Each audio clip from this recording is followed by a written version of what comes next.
흠도 죄도 없는 당신이 깊이 감춰둔 내 죄로 인하여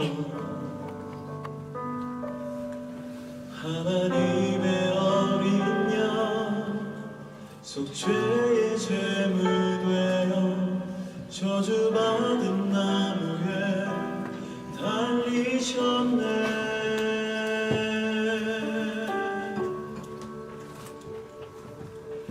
내가 예수를 당신을 부인했습니다. 내가 예수를 당신을 못 박았습니다. 당신이 행하신 모든 약속을 다 잊고 십자가에 예수를 매달았네. 내가 예수를 당신을 부인했습니다. 내가 예수를 당신을 못 박았습니다. 나의 모든 죄를 지고 아버지께 인도하시는 내가 예수를 못 박았습니다. 그에게 고백할까요? 예수도 죄도 없는 예수, 흠도 죄도 없는 당신이 깊이 감춰둔 내 죄로 인하여 하나님의 어린 양, 하나님의 어린 양 속죄의 제물 되어 저주받은 나무에 달리셨네.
아버지 사랑 내가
부욕해 하는지 그 사랑 얼마나 크고 놀라운지를 그 사랑 얼마나 나를 감격하게 우리 한 번 더 우리의 목소리로 고백할까요? 그 사랑 얼마나 그 사랑 얼마나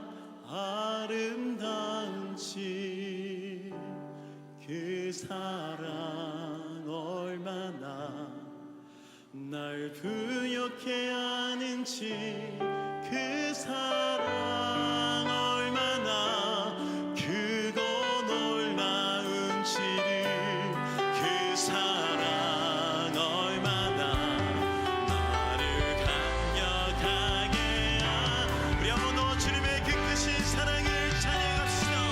그 사랑 아름다운지 그 사랑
사랑하는 주님, 감사합니다. 이 새벽에 우리를 불러주시고 특별히 고난주간 허락하셔서 십자가를 묵상하고 또 십자가 앞에 나아가는 이 복된 시간을 주신 하나님께 감사를 드립니다. 우리의 신앙이 나도 모르게 변질되고 세상을 쫓았던 우리의 발걸음을 멈추고 그리스도의 십자가의 길을 따르기로 결단하는 복된 시간 되게 하여 주시옵소서. 그리스도의 보혈의 그 능력으로 우리를 새롭게 하시고 또 변화시켜 주시고 또 온전한 그리스도인으로 세워지는 복된 시간들이 되도록 인도하여 주시옵소서. 십자가를 통해서 우리에게 주시는 그 하늘의 뚜렷한 음성을 듣게 하시고 힘들지만 주님이 걸어가셨던 그 길을 우리도 따라가기로 결단하는 시간들 되게 하여 주시옵소서. 새벽마다 주시는 말씀 앞에 우리가 온전히 무릎 꿇고 항복하며 순종하며 나아가기를 원합니다.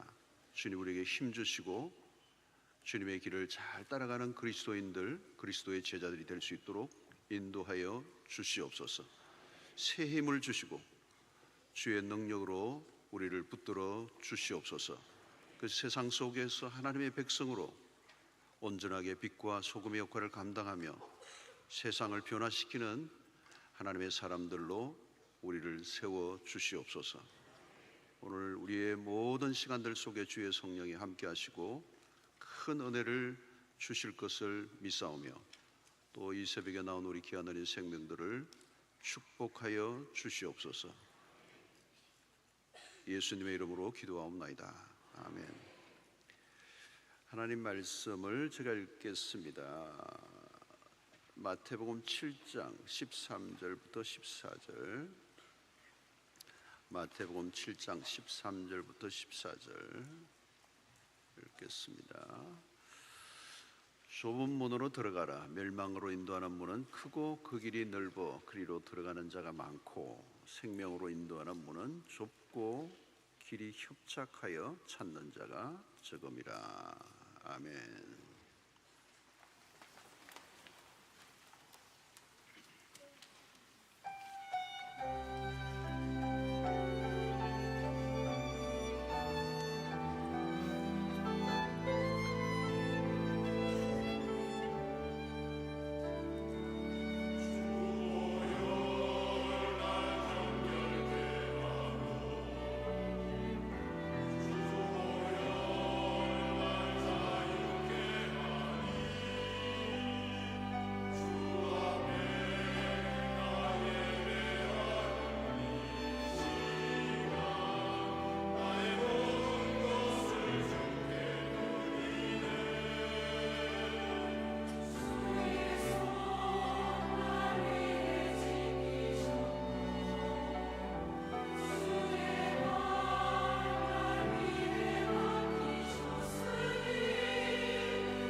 새벽에 찬양하려고 하면 연습을 하셔야 되기 때문에 굉장히 새벽에 일찍 오십니다. 하나님께서 또 아침에 귀한 찬양을 받아주신 줄로 믿습니다. 주리 어린아이들을 위해서 우리 한번 박수 치겠습니다. 환영합니다.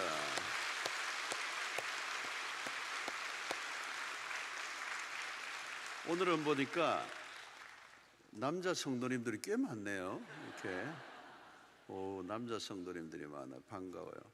우리 그 아침에 나온 특세에 나온 우리 아이들인데 특세 잘날 앞으로 하나님의 나라를 위해서 멋있게 날아오르는 우리 생명들이 되시기 바랍니다. 자, 우리 앞뒤 좌우로 인사하겠습니다. 한 주 동안 큰 은혜 받으십시오.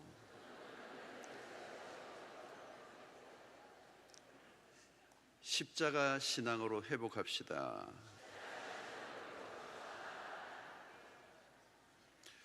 자, 오늘 특별히 새벽기도 첫날에 이렇게 비가 오네요, 그죠? 이게 비가 와서 좀 불편하셨을 거고 또 주차하는 게 쉽지 않은데 또 이런 시간에 우리를 훈련시키시는 거죠, 그죠? 좀 불편하고 좀 그런 게 십자가 신앙에 도움이 되리라고 생각합니다.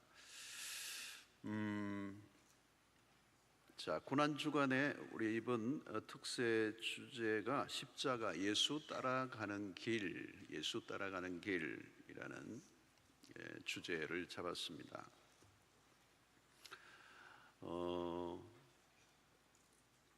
이 십자가는 추상이 아니죠, 추상.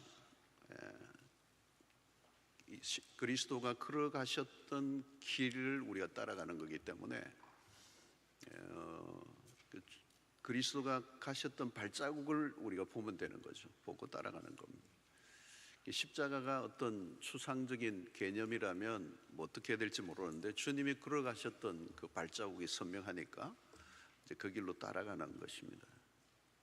그러니까 추상이 될 수가 없고 우리가 매일 걸어가야 될 현실이 되어야 되는 거죠. 그래서 우리의 신앙의 목표는 딱 하나예요. 그리스도를 따라가는 겁니다. 항상 기준은 그거예요. 뭐 누가 어떻게 했느냐 뭐 이런 게 아니고 뭐 위인 성경에 나오는 인물이 아니고 항상 그리스도가 따라갔던 거, 그리스도가 걸어가셨던 거기에요. 우리 기준입니다. 근데 이게 쉬운 게 아니에요. 왜냐하면 그리스도가 걸어가셨던 길이 십자가이기 때문에 쉬운 길이 아니라는 거예요. 우리의 그러나 쉬운 길은 아니지만 우리의 목표는 십자가여야 된다는 거예요. 우리의 목표는 언제나 그리스도. 그리스도가 목표고 그리스도가 걸어가셨던 길은 십자가이기 때문에 우리의 삶의 방향은 언제나 십자가예요. 자, 오늘 우리는 세속화가 매우 깊어졌습니다. 이 세속화라는 말은 교회와 교회 바깥이 같아졌다는 거예요.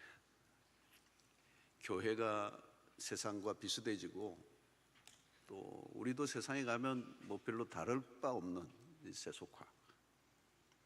자, 이런 시대에 십자가는 굉장히 아련합니다. 십자가가 굉장히 아련하고 우리의 교회 안에도 이미 십자가의 복음이 굉장히 희미해져 있습니다. 이런 고난주간 너무너무 중요합니다. 너무 중요해요. 이 고난주간 새벽기도 나오신 분들을 저는 너무너무 사랑합니다. 이 십자가를 주제를 가지고 한 주간 여러분들과 이렇게 말씀을 나눌 수 있다는 게 얼마나 좋은지 모르겠어요. 이 신앙생활에서 십자가를 빼버리면 종교생활로 전락하는 겁니다. 그냥 종교생활이에요. 종교 클럽에 다니시는 거고. 그래서 우리가 종종 자신의 신앙을 점검해야 돼요. 점검할 때 항상 기준은 십자가입니다. 내가 십자가에서 멀어졌느냐 가까워졌느냐. 십자가를 믿는 것과 십자가를 따르는 삶은 다른 것입니다. 믿는다는 사람은 많아요. 그런데 그 길을 따라가는 사람은 많지 않습니다. 여러분, 십자가는 매력적이지 않습니다. 매력적이지 않습니다. 그래서 십자가는 종종 그리스도인들에게 무시됩니다. 십자가의 길을 따르면 세상과 전혀 어울리지 않는 길이에요. 그래서 오늘날 우리는 변형된 십자가를 따를지도 모릅니다. 일그러진 십자가, 그 희석된 십자가의 복음, 우리가 개발한 십자가이지 그리스도가 이미 우리에게 보여주던 그 십자가가 아닐 수 있다는 거죠. 그래서 우리는 주님을 따르려면 십자가를 다시 선명하게 해야 됩니다. 한 주간 동안 이 십자가를 따르는 그리스도를 이렇게 예수를 따라가는 길이라고 하는 주제, 이 십자가를 다루기 때문에 내용이 좀 강도가 높을 수 있어요. 강도가. 그래서 오늘 또 그 좁은 길 그랬잖아요. 감당하기 어려운 내용들이 많이 나올지라도 오늘 또 좁은 길 듣고 내일부터 이거 아닌가 보다 이래 가지고 이 길은 아닌가 보다 이래 가지고 내일 안 나오시는 분이 계실지도 모르겠는데 잘 참고 금요일 날 주제를 보십시오. 기쁨의 길, 이게 이런 거 있거든요. 여러분 너무 오늘 또 겁에 질려 가지고 내일부터 안 나오고 그러지 마시고 하여튼 끝까지 들어보셔야 돼요. 그러나 강도가 높은 말씀이기 때문에 십자가의 의미를 우리가 살펴보는 것 자체가 버겁습니다. 저도 설교하기가 버거운 주제입니다. 솔직히. 자, 십자가는 깊습니다. 너무 깊어요. 그래서 신비롭습니다. 저도 매년 고난 주간에 십자가 설교를 하지만 신비롭습니다. 너무 신비롭고 경이롭고 찬란하고 아름답고 그 깊이를 알 수가 없습니다. 그래서 우리는 십자가를 너무 가볍게 다루려고 하는 경향이 있습니다. 표피적으로 십자가를 훑고 지나가는 거죠. 섣부르게 십자가를 대하면 다칩니다. 깊은 의미를 깨닫지 못하기 때문에. 그런데 십자가는 굉장히 레디컬하죠. 레디컬하다. 터프한 거예요. 터프해. 급진적이다. 그런 의미도 있지만 우리에게 굉장히 많은 것을 이제 요구하는 것입니다. 자, 그리스도가 걸어가신 길은 무엇입니까? 십자가예요. 이 십자가는 우리의 신앙을 이제 교정해주는 그런 좋은 그런 기회가 되리라고 생각합니다. 자, 우리는 길을 걷는 자라고 할 수 있죠. 이 길, 예수를 따라가는 길 할 때 그 길이라는 말은 우리가 길을 걷는 사람들이고 또 천국에 도달할 때까지는 우리는 길 위에 있어요. 순례자이기도 하죠. 그런데 언제는 이 길의 끝이 있어요. 그런데 어떤 길을 걸을 것인가? 이제 길을 걸을 때는 언제나 이정표가 중요하죠. 이정표. 어디를 가면 방향을 이제 어디로 가라, 서울로 가든지 대구로 가든지 하는 이 방향표가 있죠. 이정표. 이제 이정표가 잘 세워져 있으면 길을 걸을 때 큰 도움을 받습니다. 낯선 길에. 그런데 이정표가 너무 오래돼서 지워져 버리거나 또 이정표가 없으면 길을 잃어버리죠. 그러면 위험한 거죠. 낯선 길에서 길을 잃어버리면 위험한 겁니다. 자칫하면 광야에서는 그건 죽음을 의미하기도 합니다. 그래서 우리는 이 이정표를 오늘 이제 이 한 주간 동안 십자가라는 이정표를 따라가는 거죠. 자, 그런데 두 갈래 길이 나옵니다. 두 갈래 길. 선택의 기로했습니다. 항상 인생은 선택이고 또 믿음의 삶도 선택입니다. 우리가 항상 여러분들 어떤 일을 선택해야 되잖아요. 그렇죠? 선택할 때는 반드시 무엇이 요구되느냐? 믿음이 요구됩니다. 그래서 여러분 삶 속에서 뼈아픈 경험을 했던 그런 것들이 있을 거예요. 그때는 분명히 믿음의 선택이 아니었을 가능성이 많습니다. 그래서 믿음과 상관없이 하나님의 말씀과 상관없이 선택했던 것이 내 인생의 결정적인 실수가 됩니다. 그래서 언제나 말씀을 가지고 믿음으로 선택해야 되죠. 오늘 아침에도 우리가 그런 일이 되어야 될 것입니다. 자, 오늘 우리가 이 예수님을 따라가는 삶의 첫 번째 우리가 선택해야 될 것은 두 갈래 길에서 좁은 길과 넓은 길입니다. 수많은 길들이 나옵니다. 우리 인생에 수많은 인생에 가는 길이 있는데 크게 나누면 두 갈래 길입니다. 하나는 넓은 길이고 하나는 좁은 길이에요. 좁은 문, 넓은 문. 이 두 갈래 길에 섭니다. 선택할 때 여러분들 반드시 기도를 하고 하나님의 인도를 받을 때 이 길을 이제 맞이하는 거예요. 넓은 길로 갈 건가, 좁은 길로 갈 건가. 여러분 기도할 때 딴 거 없습니다. 이거 선택하시면 돼요. 인간의 마음은 넓은 길로 가고 싶어. 편한 길, 꽃길. 요즘 꽃길이던데요. 워낙 막 이 벚꽃이 떨어져 가지고 꽃길이던데 꽃길로 걸을 건가 아니면 가시밭길로 걸을 건가. 그죠? 자, 이 두 길이 나온다는 거예요. 두 길. 주님, 내가 이 선택을 해야 되는데 어떤 길입니까? 두 길이에요. 비슷한 길이 아니에요. 완전히 다른 길이에요. 자, 십자가의 길은 어떤 길일까요? 좁은 길이죠. 당연히. 그러니까 대체적으로 여러분 하나님의 뜻이 어디입니까? 물을 때 어려운 길이면 그게 맞아요. 그런데 우리는 어려운 길로 안 가고 자꾸 넓은 길로 보는 거죠. 세상을 향하여 가는 길은 넓은 길이에요. 주님이 걸어가셨던 길은 좁은 길이라는 거예요. 자, 이 두 길의 결과는 다르죠. 넓은 길로 가는 길은 멸망으로 인도하고, 근데 그 길이 너무 넓어서 가는 사람이 많다는 거예요. 그 말은 뭐냐면 대부분은 다 그리로 간다는 거예요. 좁은 길로 가는 사람은 가는 길은 생명으로 인도한다는 거예요. 그런데 그 길로 가는 사람은 너무 적다는 거예요. 멸망으로 가는 길과 생명으로 인도하는 길, 멸망과 생명, 극과 극입니다. 그런데 이 두 갈래 길에서 심사숙고해야 되죠. 하나는 생명의 길이고 하나는 멸망의 길이라니까요. 그래서 여러분 이 마태복음 7장이잖아요. 이 7장에서는 두 길을 소개하는 겁니다. 지혜로운 길과 어리석은 길. 반석 위에 집을 지은 사람과 모래 위에 지은 사람. 땅에 보물을 쌓아두는 사람, 하늘에 쌓아두는 사람. 뭐 전부 다 두 길입니다. 하나님과 재물.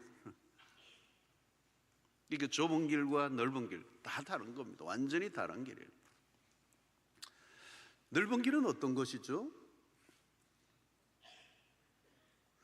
넓은 길을 살펴보면 넓은 길이 어떤 것인가를 보면 자연스럽게 좁은 길이 나오겠죠, 여러분. 자, 여러분 유대 사회에서 이 가족이라고 하는 개념이 이제 나오는데, 이 가족은 뭐 오늘 우리도 마찬가지지만 안정감을 주는 핵심이죠. 특별히 이제 농사를 짓던 시대에 가족 구성원이 생계에 영향을 줘요. 우리나라도 자식이 옛날에 많이 나오면 이제 농사를 이제 짓는 게 영향을 주잖아요. 그러니까 이 가족 관계가 가장 이 좁은 길로 넓은 길 가는데 가장 이게 우리에게 이제 하나의 장애물이 되는 거예요. 예수님의 가르침은 굉장히 급진적이에요. 급진적. 좁은 길로 가는데 방해가 되는 게 뭐냐? 그걸 제거해야 된다는 거예요. 그런데 그 첫 번째가 가족관계예요. 가족관계. 주님은 가족관계를 통해 주어지는 의존적 관계를 끊으라는 거죠. 자, 누가복음 14장 26절 27절 보세요. 물은 내게 오는 자가 자기 부모와 처자와 형제와 자매와 더욱이 자기 목숨까지 미워하지 아니하면 능히 내 제자가 되지 못하고, 누구든지 자기 십자가를 지고 나를 따르지 않는 자도 능히 내 제자가 되지 못하리라. 그러니까 그리스도를 따르는 길에 첫 번째를 언급한 게 뭐냐면 자기 부모와 처자와 형제와 자매와 더욱이 자기 목숨까지 미워하지 아니하면 내 제자가 되지 못할 것이다. 굉장히 과격한 말씀이에요. 그러니까 이 말은 아버지, 어머니, 아내와 자식, 형제, 자매를 미워하라. 이 가족 해체를 말하는 거예요. 그래서 우리는 여기서 숨겨진 뜻을 파악해야 합니다. 가장 안정감을 주는 관계라고 할 수 있는 가족 관계까지도 흔들어 버리시죠. 여러분, 이게 어떻게 우리가 적용해야 합니까? 자, 아브라함을 부르신 자리도 보세요. 창세기 12장 1절로 여호와께서 아브라함에게 이르시되 너는 너의 고향과 친척과 아버지 집을 떠나. 이게 보통 얘기가 아니에요. 오늘 좀 며칠 몇 사람 가출할지도 모르겠는데 이거 큰일 났네. 자, 주님은 하나님 외에 의지할 만한 것들의 싹을 다 잘라버리라는 거예요. 내가 안정감을 얻고자 하는 하나님이 아닌 것을 의존하고자 하는 모든 싹을 다 잘라라. 그게 좁은 길로 가는 거예요. 어려운 거잖아요, 여러분. 이 농경 시대,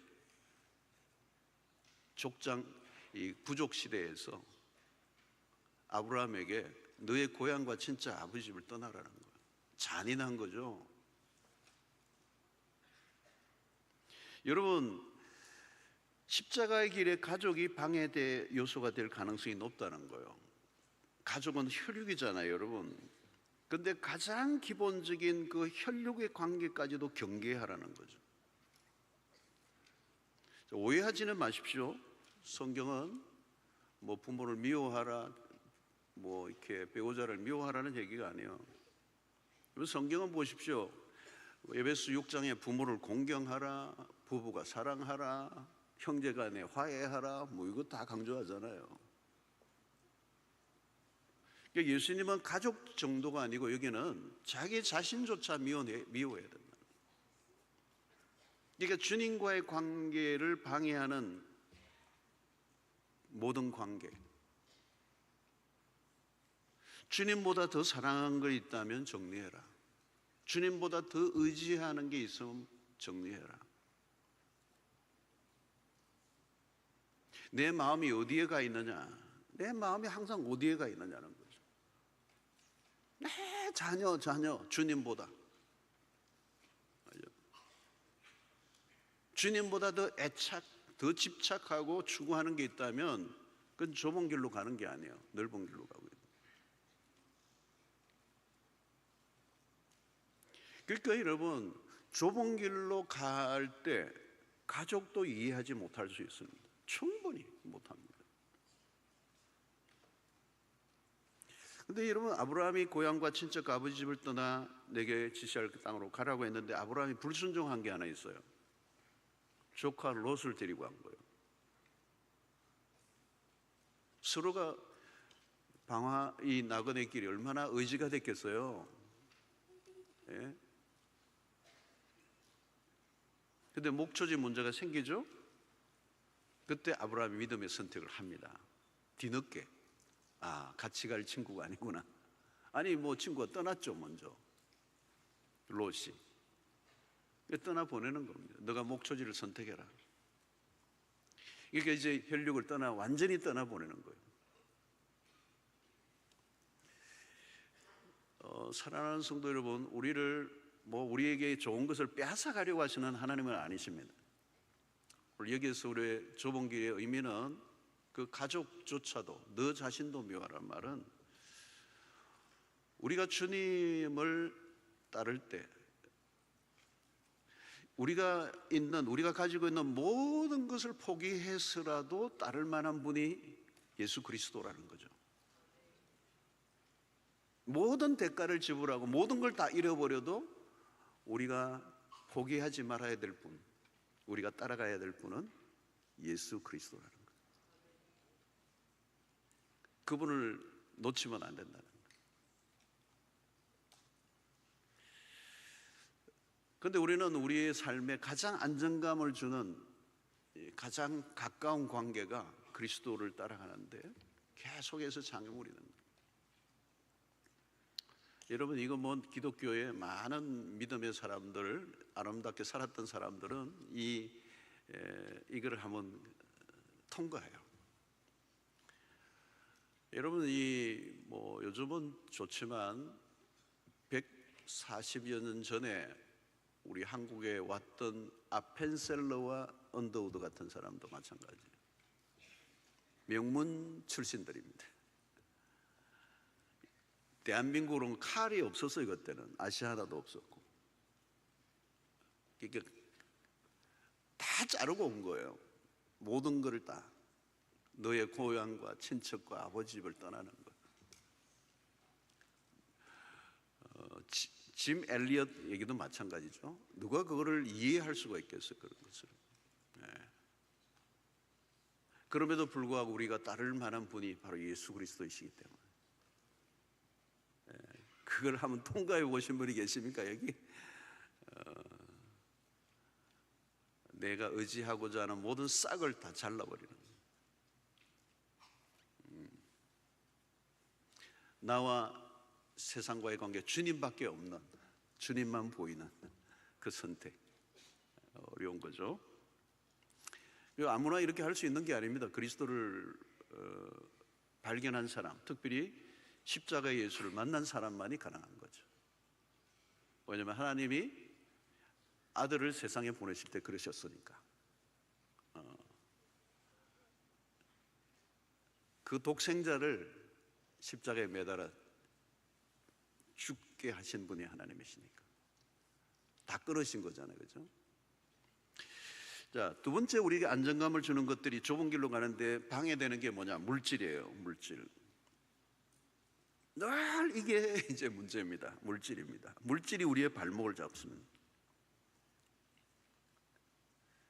주님은 소유로부터 주어지는 안정감을 포기하라는 거죠. 그래야 좁은 길을 갈 수가 있어요. 주님이 가셨던 그 길을 걸어갈 수가 있어요. 마가복음 10장 23절로 25절에 예수께서 둘러보시고 제자들이 이르시되 재물이 있는 자는 하나님의 나라에 들어가기가 심히 어렵도다 하시니, 심히 어렵도다.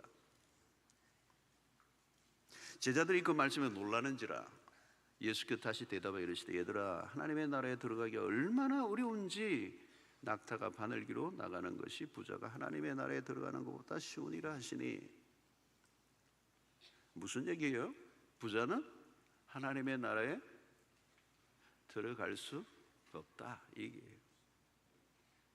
무슨 그럼 뭘 얘기하는 거죠? 소유를 포기해라. 자, 갈수록 길이 좁아진다는 느낌이 들죠? 괜히 왔네, 오늘 새벽에. 이 말씀을 안 들었어야 되는데 오늘 이제 들었어. 큰일 났어요.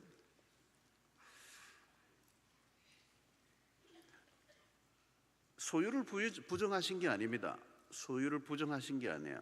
주님은 소유를 하시지 않았죠. 머리 둘 곳이 없이 사셨지만 소유를 부정하신 건 아니에요. 소유를 인정해요. 그런데 뭘 얘기합니까? 소유의 위험성을 얘기하는 거예요. 위험성. 이 소유 때문에, 이 물질 때문에 대부분 자신의 영혼을 잃어버린다는 거예요. 천국을 놓친다는 거예요. 이 물질은 우리의 마음을 다 빼앗아간다. 탐욕은 위험한 것입니다. 그래서 탐심은 우상숭배라고 그랬죠. 물질의 마음이 한번 빼앗기면 끌려갑니다. 영혼이 길을 잃어버린다는 거예요. 그래서 넓은 길로 가는 사람들의 특징은 눈이 어둡거나 멀어 있어요. 블라인드, 가려져 있어요. 눈이 있지만 보는 눈이 없어요. 바른 판단을 할 수가 없어요. 그래서 어둠의 길을 걸어가는 거예요. 그래서 빛이 없는 상태의 길이 넓은 길입니다. 그래서 넓은 길로 가는 사람들이 특징이 있는데 그게 뭐냐? 언제나 염려와 두려움입니다. 염려와 두려움이 있다는 말은 지금 넓은 길로 가고 있다는 거예요. 자신이 붙들고 누리고 있는 것들에 대한 염려예요. 더 가지지 못함, 더 가지고자 하는, 소유, 명예, 어떤 것이든 잃어버릴까 봐 두려운 거예요. 가지고 있지만 두려운 거. 그래서 무엇을 먹을까, 무엇을 마실까, 입을까를 염려하고 더 많이 쌓고자 하는. 또 안전을 추구할수록 삶은 더 불안이 엄습해 오죠. 그리고 붙들려고 할수록 두려움은 더 커지는 것입니다. 안정된 삶을 추구할수록 더 강하게 내 삶을 움켜줘야 되죠. 움켜질수록 더 삶은 피폐해지고 이기적인 존재가 돼요. 이기적인 존재가 되면 폭력적인 존재가 돼요.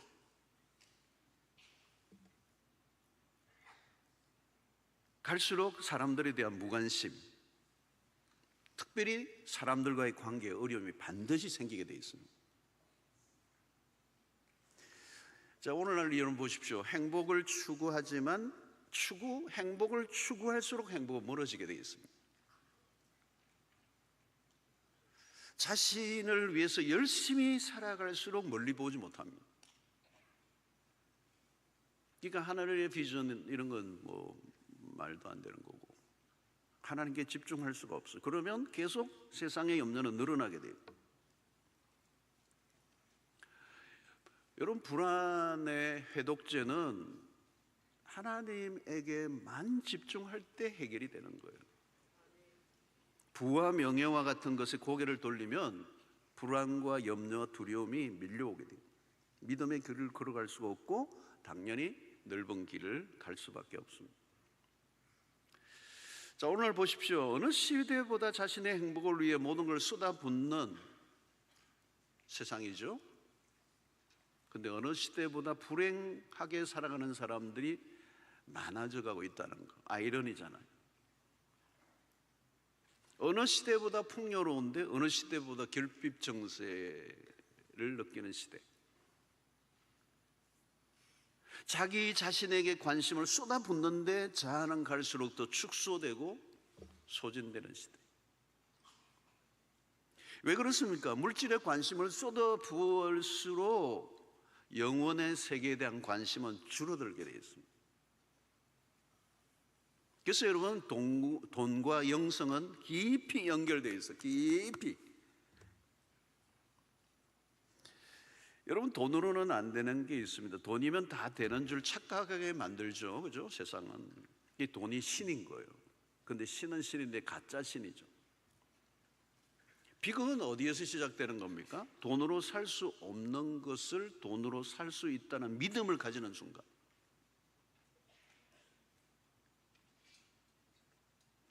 오늘 이 번영의 복음이 한국교회 안에 들어와 있습니다. 깊이. 돈 문제에 자유롭지 않습니다. 아무도. 돈 걱정을 많이 하고 있습니까? 요즘? 신앙 문제로 걱정을 더 많이 하고 있습니까? 둘 중에 걱정이 어느 쪽이 더 많습니까? 내 신앙의 문제로 걱정을 하느냐 아니냐, 돈 문제로 더 걱정을 하느냐. 나는 돈이 있냐 없냐의 문제가 아닙니다. 돈을 성경적 기준을 가지고 사용하고 있는 것. 내 마음을 지배하고 있는 건 무엇인가? 자, 이 물질을 의지하는 이 삶은 결국 넓은 길로 갈 수밖에 없다는 거예요.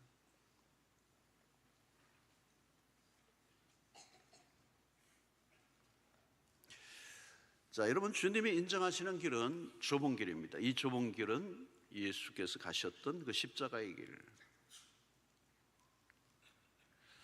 자, 이 좁은 길로 가려고 하면 어떻게 해야 되죠? 우리가 무엇을 집중해야 합니까? 이 좁은 길로 가는 길에는 유혹이 많아요. 우리의 시선을 빼앗는 게 너무 많다는 겁니다. 염려가 뭐죠? 우리의 시선이 분산되는 거예요. 쫓는 게 많을 때 염려가 온다. 다초점. 우리는 동시에 두 가지를 쫓을 수가 없습니다. 하나를 선택해야 합니다. 넓은 길과 좁은 길을 동시에 갈 수가 없어요. 한 길이니까. 문제는 두 길이 나타나 혼란을 일으키는 겁니다. 불안과 두려움은 두 길을 동시에 쫓으려고 할 때 찾아오는 것입니다. 여러분 불안 증세, 신경성 질환을 앓고 있는 분 다 초점입니다.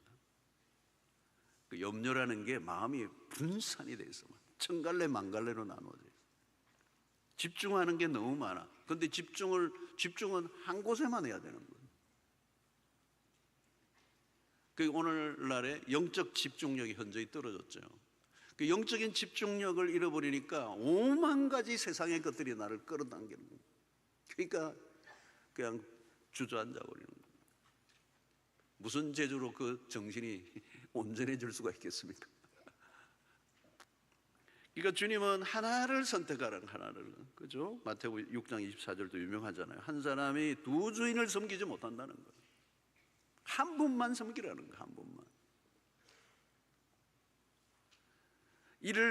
혹 이를 미워하고 저를 사랑하라. 혹 이를 중히 여기고 저를 경히 여김이라. 두 가지를 동시에 중하게 여길 수 없고, 두 가지 동시에 경하게 여길 수 없다. 너희가 하나님과 재물을 겸하여 섬기지 못한다. 두 주인을 섬길 수 없다. 두 길을 걸을 수 없어. 좁은 길이냐 넓은 길이냐. 그래서 주님은 한 가지에 집중하라는 거죠. 그래서 여러분, 우리의 신앙은 딴 게 아닙니다. 영적인 집중력입니다. 그 집중력은 하나님에 대한 집중력. 두 길을 쫓는 동안에는 염려는 사라지지 않습니다. 염려를 그냥 달고 살아야 돼요. 두 길을 쫓으면 어쩔 수 없는 선택입니다. 그러니까 결단을 하셔야 돼요. 결단을. 난 이 길만 쫓겠다. 한쪽만 선택하세요. 두 가지는 안 돼요. 염려를 없애려고 아무리 노력해보세요. 안 돼요. 안 돼요. 무슨 재주로 없어요. 염려와 싸움 못 이깁니다. 여러분, 염려가 우리의 삶을 얼마나 질을 떨어뜨립니까? 해결의 길은 염려와 싸우는 게 아니고 시선을 옮기는 것입니다. 하나님을 바라보라는 거예요. 하나님께 시선을 두라는 거예요. 하나님에게만 집중하라는 거예요.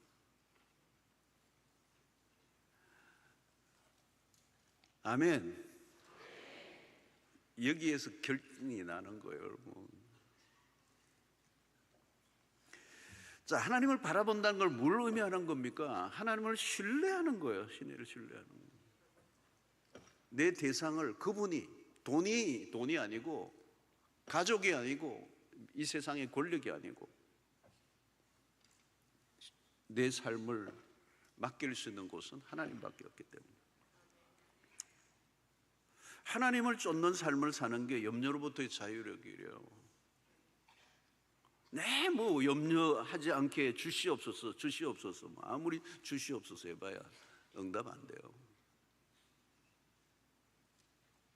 내 돈 쳐다보면서 염려하게 하지 않게 해주시옵소서. 그러면 들어붙어요, 들어붙어 돈이. 여러분, 우리가 하나님을 쫓는 삶을 사는 게 염려로부터의 자유의 길이에요. 우리가 세상을 쫓아갈수록 삶은 갈수록 더 어려워지고 더 우리를 올가매는. 자, 여러분 보십시오. 넓은 길은 우리가 보기에 쉬워 보여요. 근데 쉬운 게 아니에요. 인생이 더 꼬이는 겁니다. 더 어려워지는 겁니다. 십자가를 바라보십시오. 우리의 신앙의 중심은 십자가입니다. 십자가를 바라보는 일이 왜 중요합니까? 그 길이 생명으로 인도하기 때문에. 주님이 걸어가신 길은 좁은 길, 십자가의 길. 그 길은 곧 죽음이에요. 주님은 십자가에서 결국 자신의 생명을 내어놓으셨습니다. 그런데 왜 좁은 길은 생명으로 인도하는 길이라고 하셨습니까? 여러분, 좋은 길은 우선에는 보기에는 험악해요. 손해보는 일, 억울한 일, 내가 자아가 죽는 일, 어디를 보아도 죽음의 길로 가는 것 같아요. 이 좁은 길은 죽음의 길. 근데 여러분, 그 길을 따라가면 그 길의 끝에 생명을 하나님이 보장하신다는 거예요. 그래서 여러분, 이 좁은 길로 가는 사람은 자기가 죽기를 결정하셔야 돼요. 죽어야 부활이 오잖아요. 죽어야 살려주시잖아요. 그게 죽는 길이에요. 그 좁은 길은. 자, 그런 길은 어떤 거죠? 자, 예수님의 제자들이 예수님을 따르는데 예수님을 따르면서도 넓은 길을 자꾸 선택하는 거예요. 마가복음 10장 37절에 보니까 여짜오되 주의 영광 중에서 우리를 하나는 주의 오른편에 하나는 좌편에 앉게 하여 주소서. 이 예수님의 제자들은, 예수님은 지금 십자가를 가고 있는지 제자들은 우리 오른편, 우리는 왼편에 앉게 해달라는 거예요. 주님 로마를 접수하시죠 뭐 이러면서, 주님 한 자리 하시면 나를 오른쪽에 앉히십시오, 왼쪽에 앉으십시오. 이게 뭐 완전히 지금 뭐 서열 다툼을 하고 있는 거예요. 서열 다툼. 항상 여러분 이 바리새인과 서기관들의 모습이 언제나 상자에 앉기를 원하는 사람들, 세속적인 명예를 쫓는 사람들, 항상 내 이름이 어디 나오나 거기에 몰두하는 사람들. 지금 예수님은 십자가 길을 가고 있는데 내가 오른쪽 왼쪽 할 때예요, 여러분. 세속적인 명예를 쫓는 거잖아요. 제자들에게는 십자가의 길이 보이지 않았어요. 그때 주님이 이 자리 다툼하는 제자들에게 무슨 말씀을 하셨어요? 38절에 예수께서 이르시되 너희는 너희가 구하는 것을 알지 못하는도다. 내가 마시는 잔을 너희가 마실 수 있으며 내가 받는 세례를 너희가 받을 수 있느냐? 너희는 지금 무엇을 구하고 있는지 모른다. 넌 도대체 어디로 가고 있는지 길을 잃어버렸다. 멸망으로 가고 있는 길을 너가 선택하는구나. 그러면서 예수님이 내가 마시는 잔을 너희가 마실 수 있느냐? 그 잔이 뭐죠? 십자가의 고난. 고난에 동참할 수 있느냐는 거죠. 지금 영광을 생각하고 있는 거잖아요. 제자들은 어느 쪽에 앉을 건가? 자신을 과시하고 자신을 드러내고, 이 바리새인들의 서기관들의 모습이에요. 인기와 명예를 구하는, 사람들로부터 인정을 받고자 하는, 환호와 박수를 받고자 하는. 여러분 십자가의 길은 인기 있는 삶이 아닙니다. 인기 있는 삶이 아니에요. 뭐 알아주는 그 길을 가는 게 아니에요. 아무도 알아주지 않는 길을 가는 거죠. 여러분 좁은 길은 한 알의 밀알이 땅에 썩어져 생명을 얻는, 땅에 떨어져 썩는 밀알이 되는 거잖아요. 좁은 길이 그거잖아요. 썩어야 생명이 탄생하는 거거든요. 이 썩는 것을 받아들여야 한다는 거예요. 좁은 길은. 밀알이 썩는 것은 보이지 않잖아요. 근데 썩어야 돼. 그 썩는 과정은 아무도 알 수가 없어요. 가려져 있는 거잖아요. 이 세상은 모든 것이 자기 과시, 그죠? 과시. 부풀리고 그냥 자기를 드러내고 나를 봐달라고 발악을 하는 세상을 살고 있어요.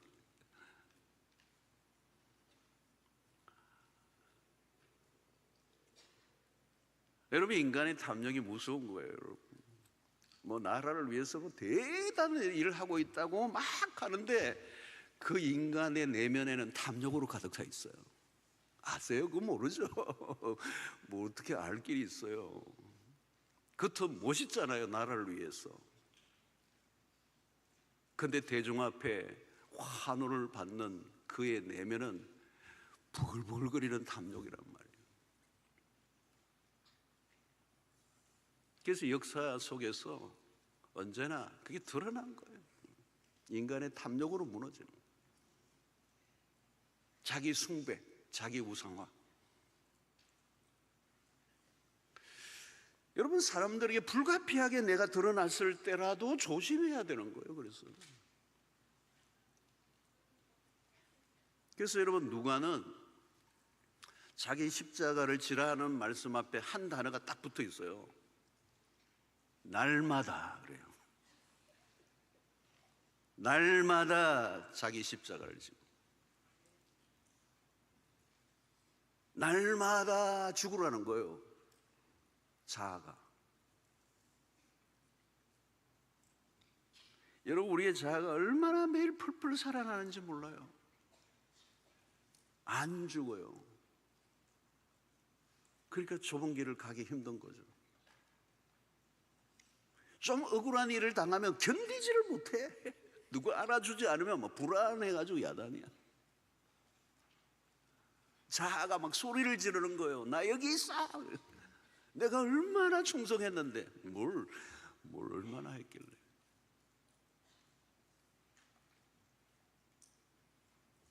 참 수고하고 뭐 그냥 생색을 내고 그러면 안 돼요. 여러분, 죽을 줄 알아야 돼요. 아멘이 없죠, 그죠? 힘들어요, 힘들어. 아니, 결혼 생활 한 30년 했으면 둘 다 죽어 있어야지. 30년, 40년이 되는데 안 죽어. 돌아가실 때도 그냥 막 혈기가 남아있는 분이 있어. 진짜 대단한 거예요.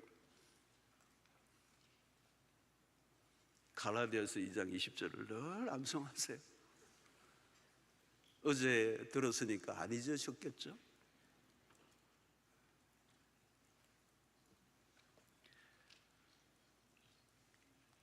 우리 본성은 안 돼요, 그게. 우리 본성은 이기려고 그래요. 남한테 절대 안 지려고 그래요. 누가 이기려고 그러면요, 저 주세요, 그냥. 저 주세요. 그분은 이겨야 사는 분이고 우리는 죽어야 사는 사람이니까. 내가 죽어야지 누가 죽어요?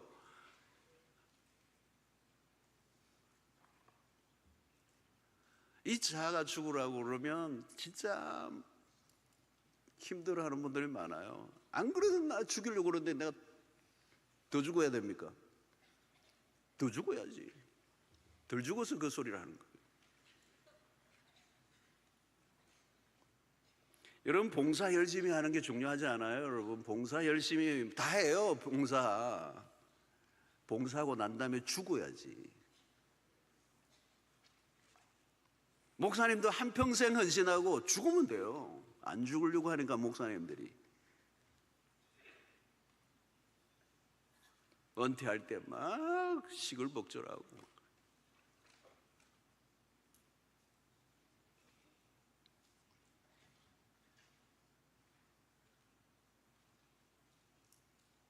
좋은 일하고 나팔 불지 말라는 거예요. 교회도 마찬가지예요. 여러분, 여러분 교회 이름 막 자랑하는 거 아니에요. 여러분, 예수 이름만 자랑하면 돼요. 여러분, 우리 수영로교회 교인들은 겸손해야 돼요. 여러분, 이 수영로교회 부산의 최고의 교회, 그러지 마세요. 겸손해요. 우리가 막 하면요, 작은 교회 목사님들 성도들이 기가 죽어요. 기 죽이면 안 돼요. 남 기 죽이면 뭐예요? 조용히. 기도 생활 열심히 하는 게 중요하지 않아요. 기도 생활 오래 했으면 자아가 완전히 죽어야지. 기도 열심히 한 걸 가지고 다른 사람 마냥 기죽이면 그 기도 말짱 도루묵이에요. 좋은 일하고 묻히는 훈련을 하는 겁니다. 십자가로 가는 길이 그거예요. 십자가는 완전히 죽으신 거예요. 예수님이 죽으신 신용하신 게 아닙니다. 십자가는 완전히 죽으신 겁니다. 기절하신 게 아닙니다. 그래서 보니에프 목사는 그 얘기를 해요. 그리스도가 우리를 부르신 것은 죽으라고 부르신 것이다. 죽으라고 부르신 거예요, 우리를. 그런데 다 살아있어. 그러니까 교회가 시끄러운 거예요, 교회들이. 여러분, 사역을 하다가 시끄러우면요, 그 잘못하는 거예요. 잘하는 게 아니에요. 절대 잘하는 게 아니에요. 조용해야 돼요. 그냥 있는지 없는지도 모르게 쫙 흘러가는 거예요.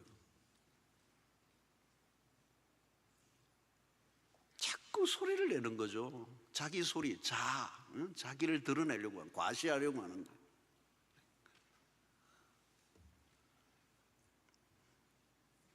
자기를 부인하고 자기 십자가를 지고 나를 쫓을 것이니라. 죽음을 통하여 그리스도를 따르는 걸 증명해 보이라는 거예요. 섬기면 섬길수록 내가 더 죽어가는 거. 여러분, 내가 그리스도와 함께 십자가에 못 박히고 나면 더 이상 세상에 대해서 염려할 게 없어. 이제는 내 안에 그리스도가 사시는 것. 이제는 나라는 자아는 이전의 자아가 아닌 성령 안에서 새롭게 태어난 자아예요. 사랑하는 성도 여러분, 십자가의 길을 따라가야 승리가 보장됩니다. 그래서 우리에게 믿음이 필요한 거죠. 믿음이 필요한 거죠. 이 믿음의 길을 걸어갈 때 두려움이 올 수도 있어요. 그러나 그 길을 가야 승리가 오는 것입니다. 예수님을 따라가던 제자들도 늘 두 가지 길에서 혼란스러워했어요. 십자가 길과 배신의 길 사이에 배신의 길을 선택할 때가 많았다. 우리도 아차하면 십자가 길에서 벗어나는 겁니다. 십자가의 길은 세상의 길과는 너무 다릅니다. 그래서 십자가의 길은 언제나 낯설어요. 불편하고.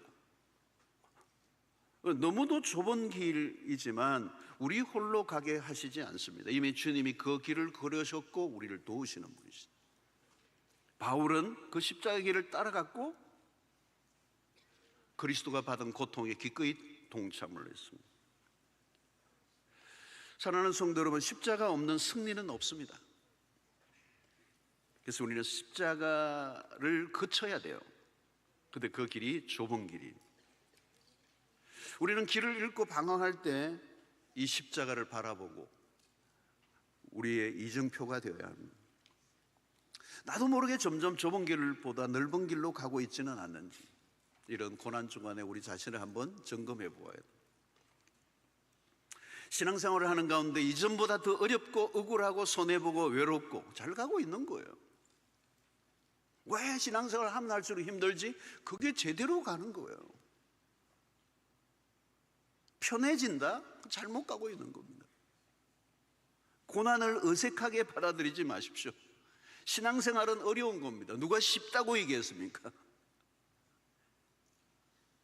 목사님들도 그렇다고요. 목회가 어렵대요. 난 그 말이 이상하더라고. 목회가 어렵지 쉽나? 본래 어려운 거잖아요. 하나님이 하실 일을 인간이 하니 얼마나 그게 어렵겠어요. 여러분, 처음에는 좁은 길로 가다가 어느 정도 가면 넓은 길이 열리는 게 아닙니다. 좁은 길은 계속 좁은 길입니다. 신앙의 길을 오해하니까 문제가 생겨요. 좁은 길이 아니고 가면 편해진다고 생각하니까 타협을 하는 거잖아요. 여러분, 제대로 신앙생활을 하면 가까운 사람들도 등을 돌릴 수 있습니다. 이해 못할 수 있습니다. 가는 사람이 많지 않다고 그랬습니다, 여러분. 그러니까 내가 가는 길에 사람들이 박수를 쳐주지 않는다고요. 그러니까 유혹이 오죠. 사람들이 박수를 치는 쪽으로 가고 싶은 거지.